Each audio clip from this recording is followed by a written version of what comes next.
పహల్గాం ఉగ్రదాడికి పాల్పడిన ఉగ్రవాదుల కోసం వేట కొనసాగుతోంది. టెర్రరిస్టుల కోసం భారత ఆర్మీ జల్లెడపడుతోంది. ఈ క్రమంలోనే జమ్మూ కాశ్మీర్లో ఉగ్రవాదుల సహాయకులను అధికారులు అరెస్ట్ చేశారు. భారీగా ఆయుధాలు స్వాధీనం చేసుకున్నారు.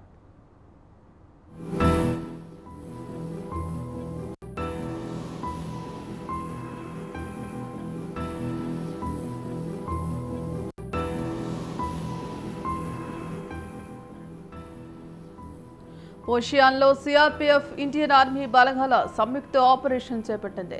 టెర్రరిస్టుల కోసం గాలుస్తున్నారు. ఉగ్రవాదుల కోసం వెతుకుతున్న క్రమంలో 2 ఉగ్రవాదుల సహాయకులను అరెస్ట్ చేశారు. వారి వద్ద నుంచి 2 పిస్టళ్లు, 4 గ్రెనేడ్లు, 43 లైవ్ రౌండ్స్ స్వాధీనం చేసుకున్నారు.